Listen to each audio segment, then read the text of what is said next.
All right. Good morning, everybody. Hopefully you had a good weekend. It's going to be kind of an odd week. This is the start of a new earnings season. It will kick off in the later part of the week with banks. Banks set the tone. So, we'll see how much the mispricing of this projected rate cut schedule is going to mess everything up.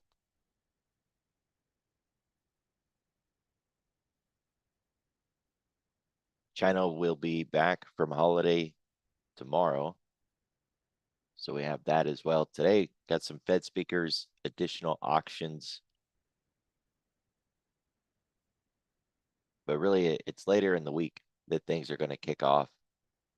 So the question is, are we going to go into what I call hurry up and wait mode, where we sit around sideways like we did a lot last week? On the one hand, it's easy to just say, oh yeah, we'll probably just chop sideways. On the other hand, we already did that. And the markets get to the point where they're tired of it and they'll just wash it and start over. So want to look for some significant breakdown, and it wouldn't take a whole lot, right? It's not like I'm talking about selling off into oblivion, just a little bit of a correction to get out of this range and really kick things off again. UK up near 0.5%, Hong Kong at 1/4, Europe basically flat, Dow down 0.5, S&P, small caps, and then the NASDAQ the most, almost 0.75%, with Japan closer to 1%. So it's a little weak out there. And if you put a time frame on the futures last night, you can see that we were weak throughout the overnight, but it really started to pick up once Europe opened. There's a phrase that I tend to focus on. It says, look at where we're at around 11:30 in the morning and ask, how did we get here? Was it something that Asia did? Was it something that Europe did? Was it something in our own pre-market? If Europe took us down and then Europe closes at 11:30, a lot of times, if that's what took us down, we can buoy back up again. So it's not, I'm not saying we have to flip and go back up, or that we even have to stay negative until Europe closes. Just, we've seen it before. You definitely want to have your eye on the clock today at 11:30, because once we don't have that influence from Europe, let's see how we behave then.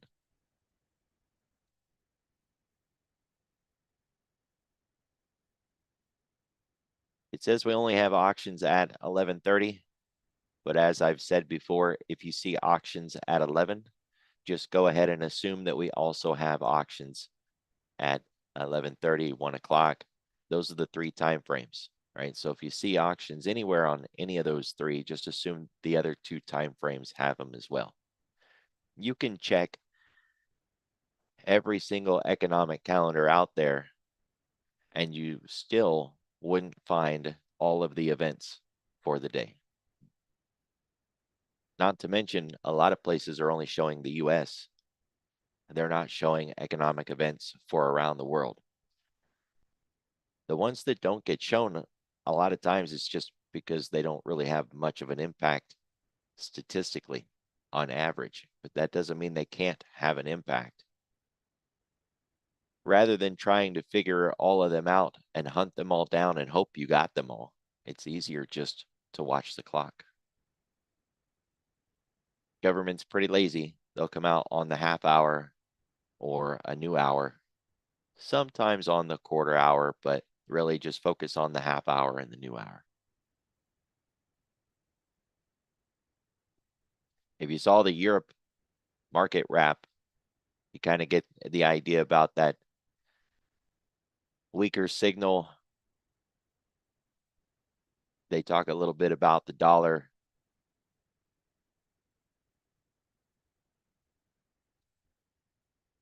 See, the VIX is elevated a little bit.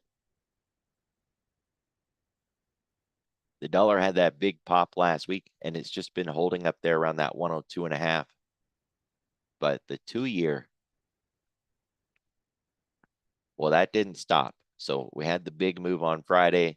It continued last night. It got above 4%.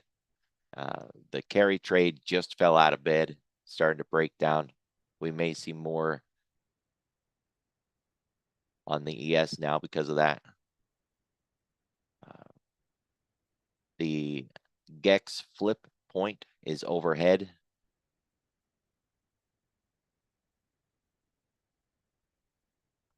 And as you can see, we just got into the volatility trigger on the ES. 0 gammas underneath us.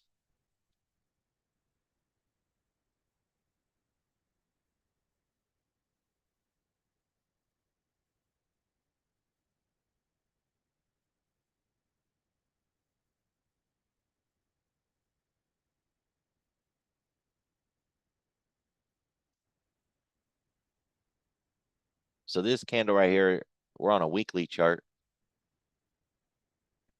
We just broke through the half point, right? So that's the half back of last week on the ES. We bounced on the 10-day moving average and the 3-week moving average. They're right tangled up together.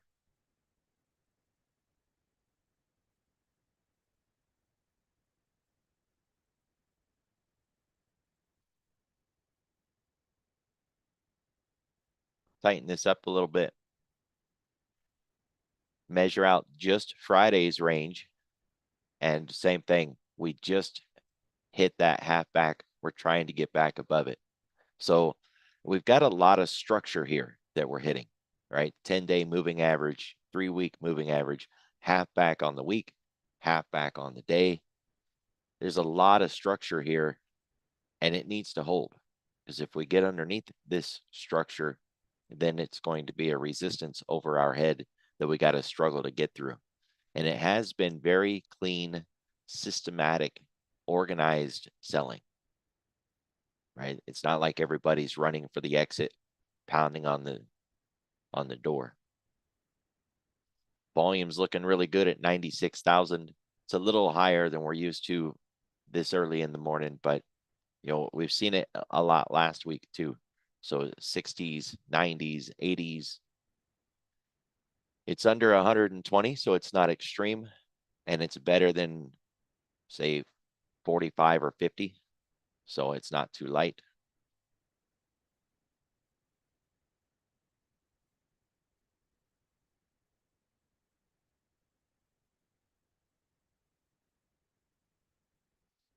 We already made it to the ADR half. Generally speaking, if we get to an ADR level this early in the morning, we can go to the other side by the end of the day.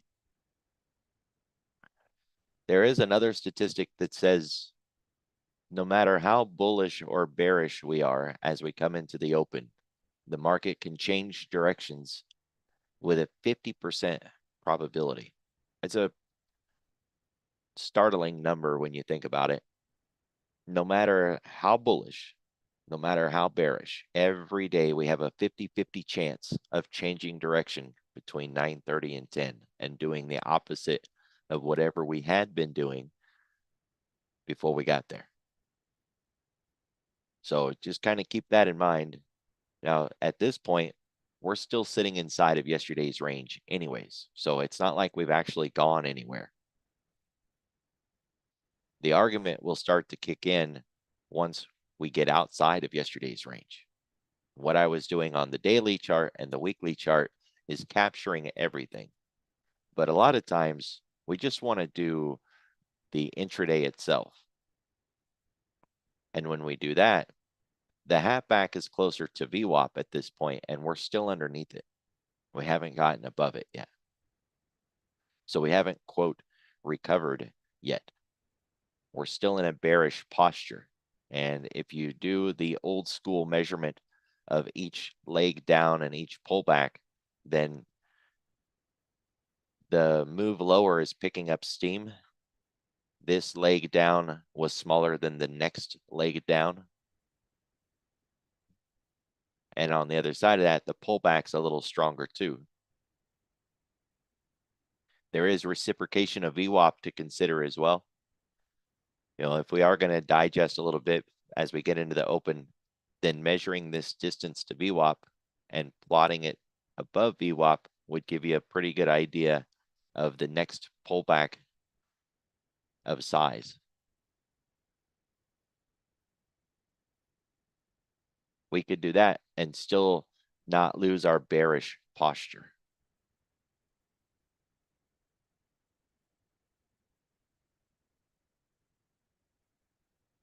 At this point, my bias, if we break our own Globex low, then 57.50 is on the table. It's an options level. It's also really close to Friday's intraday low. We lose that, then we've got the cog lines 57.32, and that would get us into this liquidity zone down here. And we'll see if those buyers are still down there, if they're willing to defend. It'll also line us up with the 20-day moving average. So all we got to do is break this low. We've got lower levels. And if you wanted to bring something a little closer, then you can measure what we have in Globex and lay out some liquidity levels that way. And OCC here.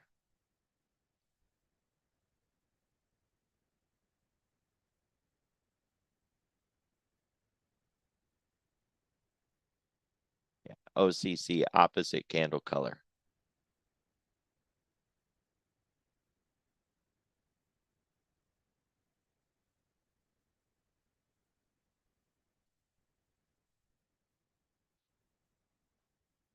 It's likely this week you guys will be seeing some new levels. Took a floor pivot indicator over the weekend, and I built some of the quadrant lines and levels into it. So, you know, a floor pivot, it uses a mathematical formula to get these SNR levels. Right, all of these when we really start to widen it out. Well, these levels can come from a lot of different sources. And I had found an indicator that was using a 5-minute open range and then plotting these levels based on the traditional Fibonacci's. Well, I don't use the traditionals, so I reformatted it using my levels and some quadrant lines. I just built it, so I need to play around with it a while before I share it, make sure that the code is doing what it's supposed to do. This is pretty standard for everything that I build. But once I get comfortable with it and I understand that it's not going to give you false information, then I will share it. As I always do, I'll put it in the Thinkorswim workbook. Looking at the central pivot this morning, we opened above it. That's bullish. The pivot was higher than yesterday's pivot. That's also considered bullish. But we've broke through the pivot. We're underneath it. It's no longer an MDP since we've already hit it. And if we try to line up where the week and the day is, they're on top of each other at this point. So they're stacked. We don't get that very often, but you can see last week's weekly pivot here. And then it moved down. That's slightly bearish. The week before it was down here and it moved up.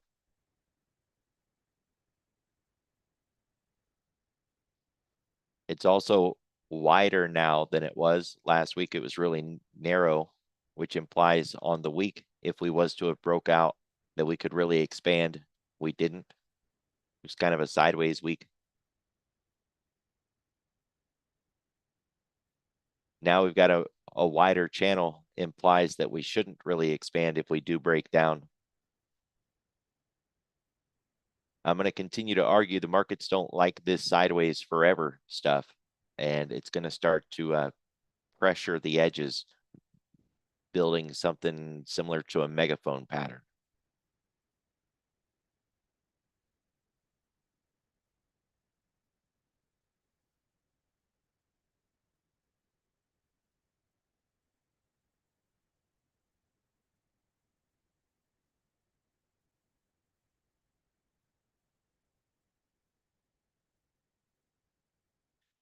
Either way, we're underneath the weekly pivot. We're underneath the daily pivot. It's going to be a level of resistance for any move back in the other direction on top of the half back that we've already built on the day. And the half back if we're measuring yesterday's regular trading range.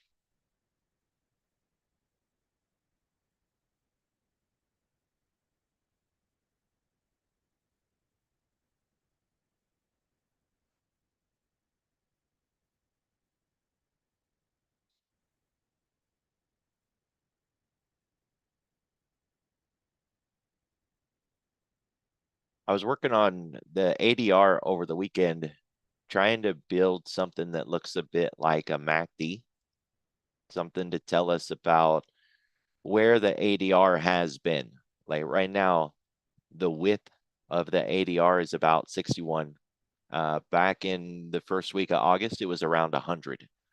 And it'd be good to know if it's continuing to decrease or if it's starting to increase. Now, we look at it every day, so it's not hard for me to just go back and look at what it was yesterday.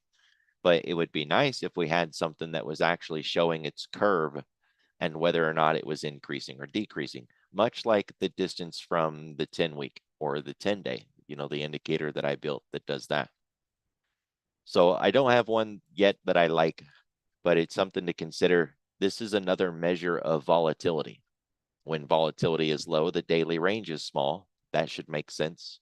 And when volatility is increasing, the daily range will also increase. The difference is it's more of like a historic vol because it's showing us what has happened versus what could happen. Like an implied vol is implied. It hasn't happened yet. But a historic vol is looking back at what already did. The ADR will increase once we start making some big moves consistently, not just one day, but multiple days in a row of big expansion.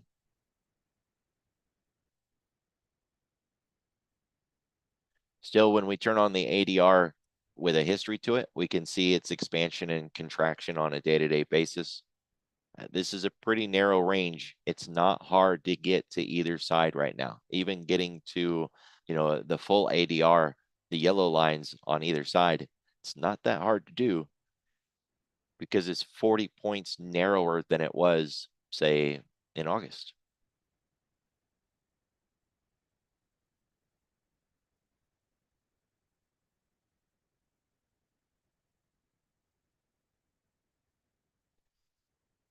Last week's point of control, 57.60.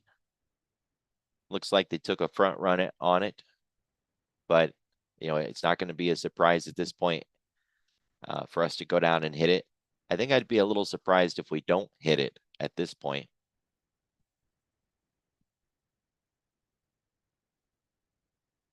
It's pretty shallow on the way back the other direction.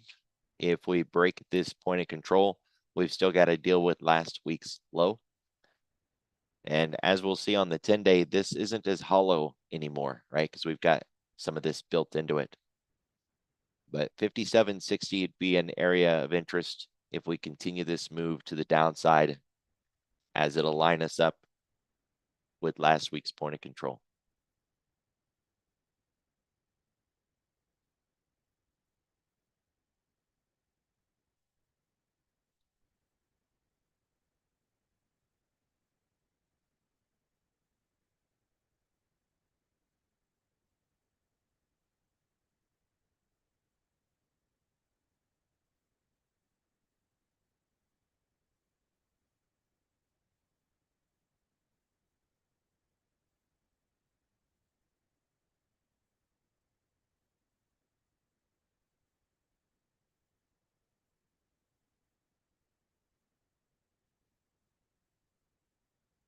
SPY's blip point 576.83. So every day in the chat, I share a text document that says, SPY import or trading view import, and it'll be these lines on stocks in my watch list plus the indexes. And this is what it is every day, what the new levels are, where they're at. So every day you got to download the document, open it up, take the code out of it, and paste it in here, erasing the old code that was in it. I just keep a date on it every day to remind myself whether or not I've updated it.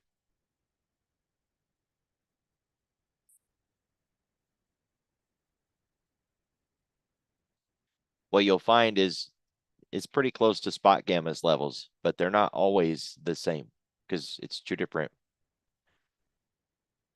products. One's spot gamma, one is trading volatility.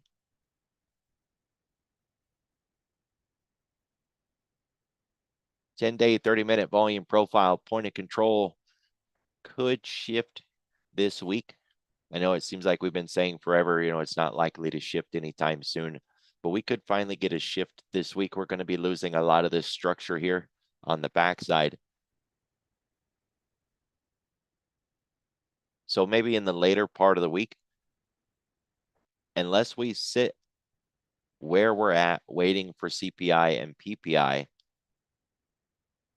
if we do that, then no, it's likely we're not going to see it shift. And if it does, it might just shift a couple points, right? 57.92, maybe it drops down to 57.80, something like that, 57.70. It'll still very likely be in this zone. And still no help with a D-shaped profile. And the TPO in blue is not lined up, right? There was a lot more trades down here and a lot more volume up here.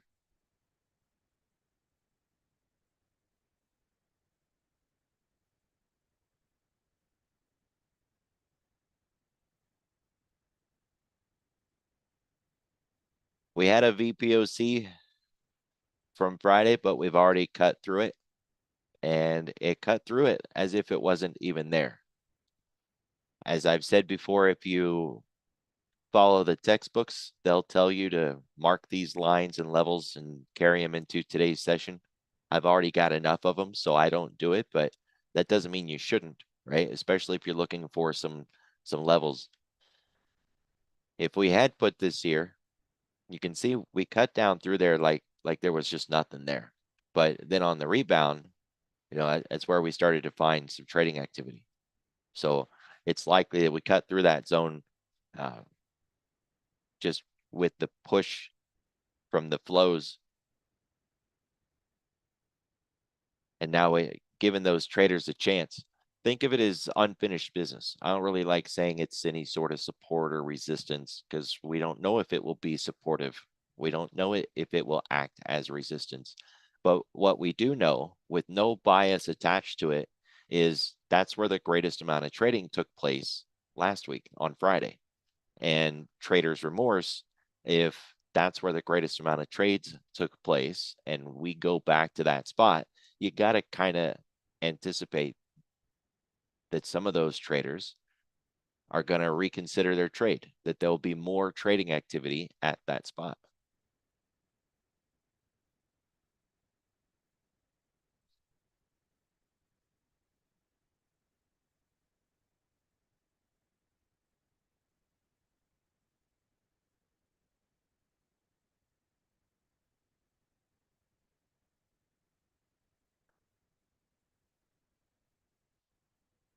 This week's range is maybe slightly bigger than last week's range.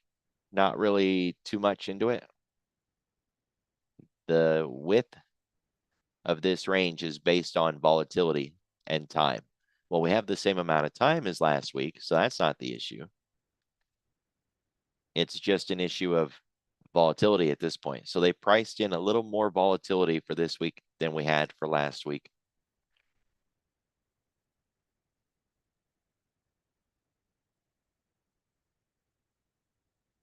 we're basically at the 10-day right now. This is considered like the center of the football field.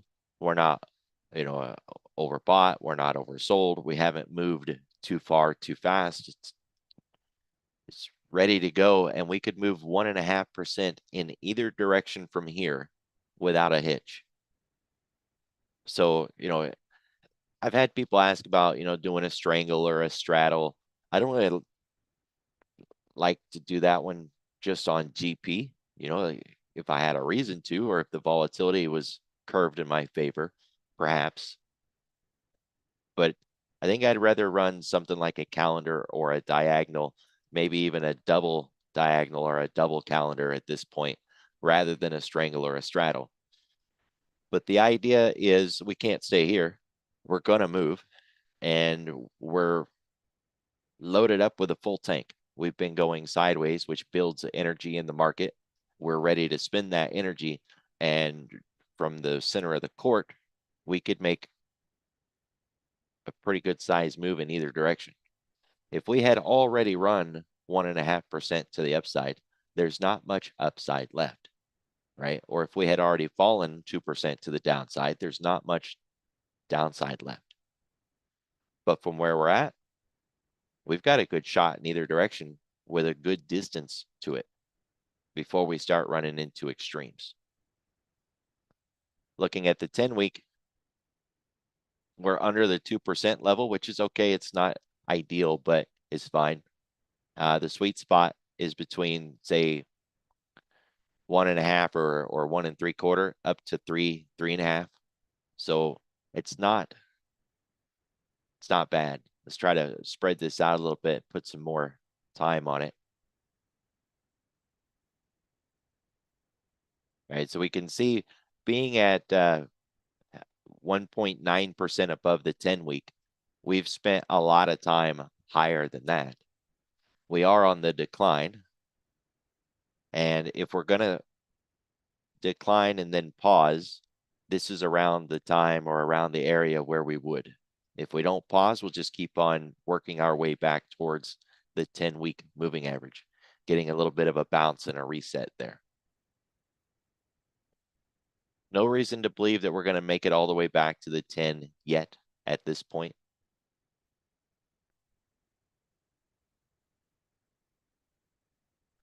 We are looking for that capital rotation. Utilities continue to be good for a number of reasons. It's tying in with AI, right? That whole idea about these AI data centers need energy so much that now in the planning phase, when they're building another facility, that they're talking about building them next to their power plants. And this is bringing nuclear up more and more. As you look at nuclear stocks, they're just doing amazing. Had been, they were under digestion, starting to come back around. But energy is directly connected to the AI theme at this point. But not in something like XLE, more of XLU and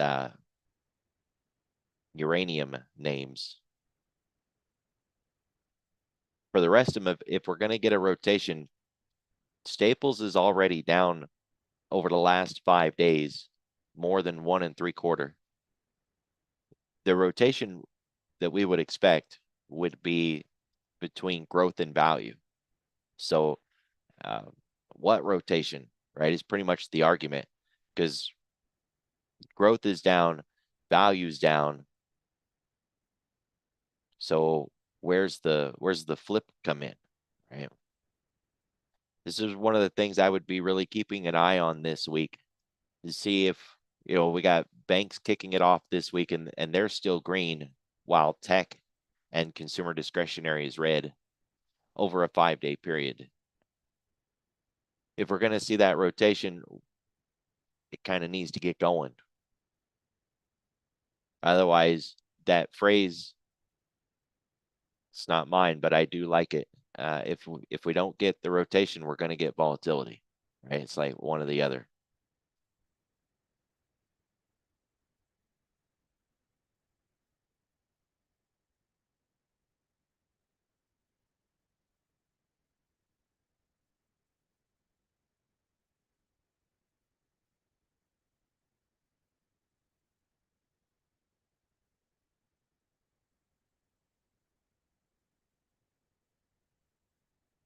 So looking at things that are down this morning, my benchmark is 0.5%. It has to be down at least that much or up 0.5%.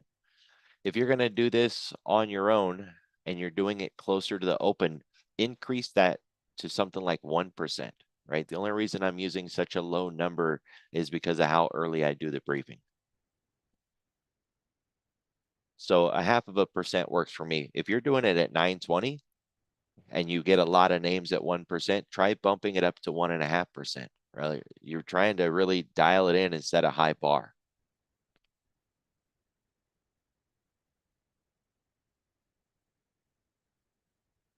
So we got semiconductors down, Mag 7 down, consumer discretionary. I find it really hard to believe that the S&P and NASDAQ are going to be able to rally today with these sectors down because these are risk-on sectors. Now, having said that, that doesn't mean we can't, right? We can get some zero-day flows that rip us to the upside as long as we don't have these heavy negative, right? The semiconductors can be flat. Mag 7 can be flat, consumer discretionary flat, and we'll be able to make some sort of zero-day rally, but we can't have them, expanding down 1.5%. We still have the China ADRs going. Likely that these are going to come back again with a vengeance now that their holiday is over. We're still looking for the whales to get in here. The moves that we've seen so far seem more like the chasers and short covering rallies and less of the big money coming in. So, people have asked, is it done yet? I don't think so. It took a long time when China was labeled uninvestable for people to kind of get the idea that, quit trying to quit trying to buy the bounce, when it became uninvestable and it just kept falling. But eventually everybody got the hint and the bounces got less and less and they finally just bled off into oblivion. It's going to be the same thing going in the other direction. Got to sway, everybody that's been taught over the last 18 months that China's a poor trade and always sell the rips to now it's not. So we'll see. But they're up this morning. VIX is up this morning. And we got a little bit of energy. Uranium's barely even woke up, but it's up 6% over the last 5 days.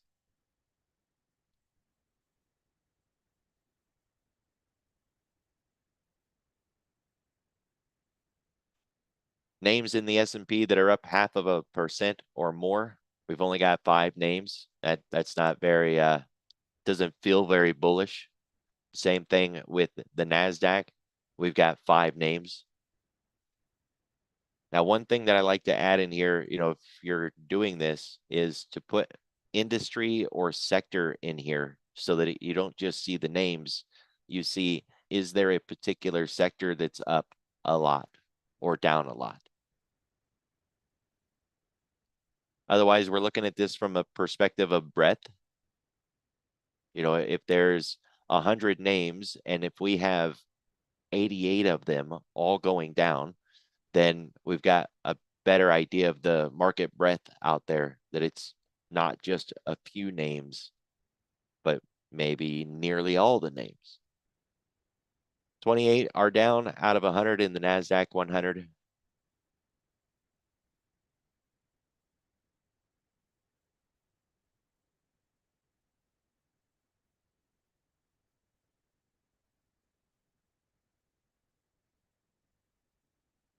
A little bit of retail like Amazon, some manufacturing, health technology. Nothing really stands out. Semi's getting whacked pretty good.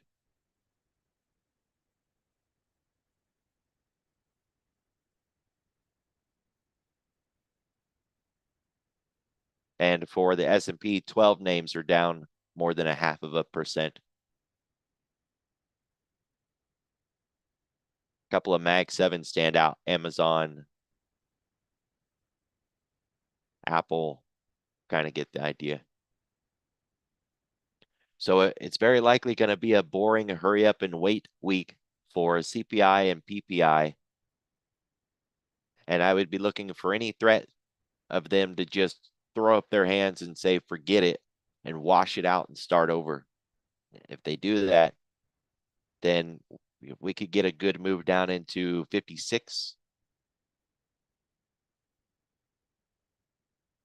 Maybe even a little lower than that. I'm not expecting that though, right? 57 should be about enough. 57 with an overshoot into like 56.92, something like that. Then we get some structure, turn it around, run it back the other way. We'll see. At this point though, last week's run up and then our fall down here, this is a lower high. So, once you've got a lower high like this, then the next question is, are we going to get another lower low, or are we going to come back up and get a higher high here and start building out like a complex topping pattern? Everybody be careful, be safe, have a good week. I'll see y'all tomorrow.